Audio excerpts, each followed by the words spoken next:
So everything I recording in this video is why I am. If I don't like it, it's why I am. I have to accept it.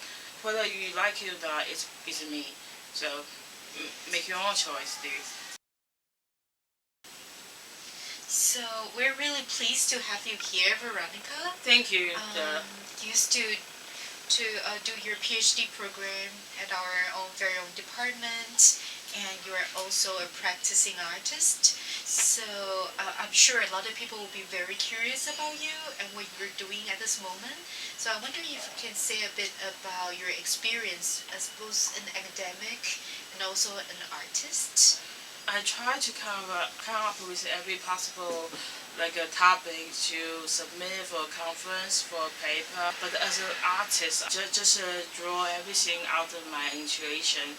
But inevitably, my academic training would affect my artistic creation. Sometimes I kind of feel I may not be so accessible to a public because I kind of have a kind of a hardwired academic training in me to think things in a certain way. Like I really need to sound like a cultural reference and everything, the symbolism in my art. So that's how academy affects me in the process of my art.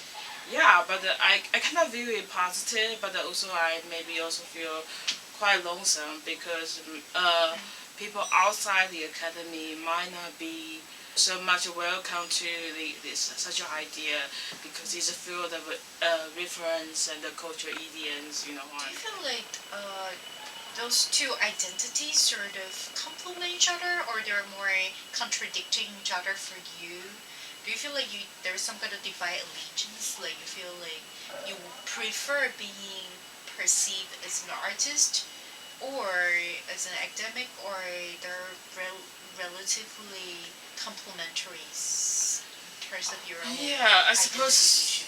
Yeah, thanks for asking that. In a way, because of my academic training, I become inaccessible to general public because the general public may find that the platitude of an idiom may be a burden to them, but to academic, it's kind of like alright with them. So I just feel maybe both, I suppose. I get both complementary and also paradoxical and contradictory at the same time, I suppose. So I feel maybe that's why it makes life interesting, because you have to embrace your paradox. I understand that, well, the situation here in Taiwan is a lot more like sometimes different fields, they don't always intermingle, and like academic fields are not always very much in tune with creative industry is working on. So do you feel like you're being a bridge in between those two fields? Yeah, absolutely. Yeah, creative culture industry, they tend to focus on the design, the general person divide for the mass. But for me, I focus on telling the truth and showing my authentic emotion. Focus on authenticity. I'm not really fitting to the designer society who just really prefer kind of a clean cut, pleasant image because I always want to bring out the dark side out to people. Your recent exhibition in Taichung and your exhibition earlier last year about violence and gender. So I wonder if you can say something about your personal experiences of violence as a woman, like in a Taiwanese society. Do you feel that personally you relate to those experiences, or what triggers your interest or enthusiasm? It's probably more concerned with my parents. So I don't really care about anyone outside my parents. I just feel like the gender. I just feel that this kind of a discrepancy between the urban and the suburban territory in Taiwan in 2019. I feel like there's a big gap between people who are very progressive and the people who are really still in their own mindset. I just feel there's a middle ground people can just make peace with. I feel my parents is absolutely conservative, but not really entirely like that. Just a very contradictory and the tone in between. All those progressive idea, they may be just a concept. And sometimes we need to just take some kind of a local voice into concern. So among all these progressive agendas you're talking about, is there something you're specifically concerned about which manifests? I'm more concerned about the conservative voice. And at the moment, I'm reading the novel of Gone with the Wind. That is one of the most racist novel ever written in history. So I'm kind of curious. For example, I kind of saw several, unlike the clip about people, like English-speaking people feel anxiety around people who not speaking English around them. But I really care about like what trigger them into such anxiety. If you want to criticize everyone needs to be criticized. But for me, if you want something to improve, you have to look into everyone's feeling to understand why Can you it's say a little bit about your present project you're working on, the poker cards you're making? I kind of have an exhibition called like political incorrect or political incorrectness. And before that, I have the graphic of nightmares in Taichung. I kind of just digging into the story of a serial killer. So I kind of borrow the concept from Thailand, like because Thailand has a concept for four-faced Buddha. So I kind of try to reverse that into a four-faced demon.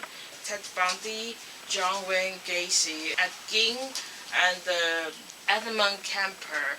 I try to expand that into some kind of power card, interpret the influencer, the victim, and I try to create a set of a poker card and also use as a tarot cards. And also the background picture is about I made a view the haunted house, the New York Long Island haunted house frequently appears in movies, so I try to use the back of the list.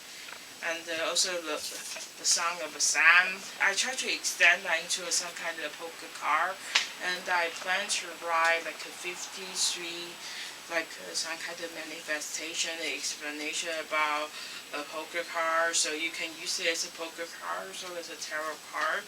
I finish all the killer part. I just doing the victim part. I don't really like the victim part because I kind of feel sorry about how beautiful the victims are and how sad their life ended so shortly, but I'm just trying to stick to what I'm I doing. think you say something about how you find it impossible to stop. You keep wanting to create things. This want, this desire.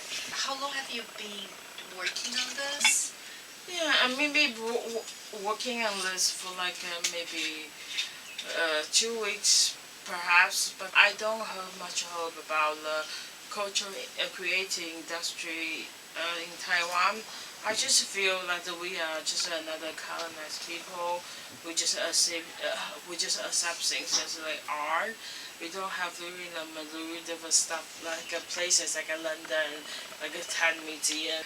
So I don't really expect anything to happen, like doing something like totally out of yourself and like your handiwork because nowadays art is involved so much with digital remastering, but I doing the contrary. I try to stick everything to my hands because art is art.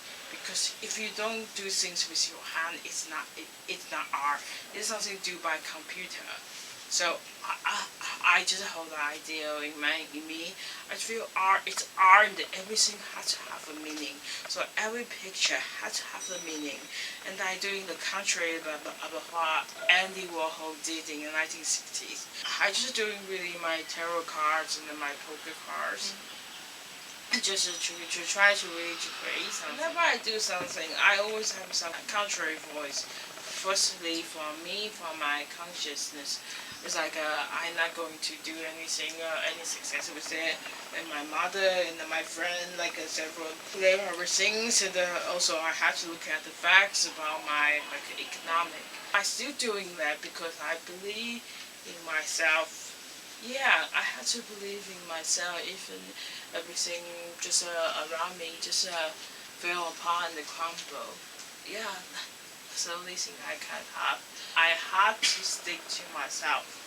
Yeah, even though it doesn't really profit or anything, even though I don't really have any idea whether my cards will profit or making to any product, I had to do it. When you're creating your work, you're not having a specific like market in mind, or you're not No, thinking because about. no one's expecting me to do good.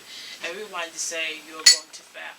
Even your own mother says that stuff like, "You're not going anywhere. Please stop."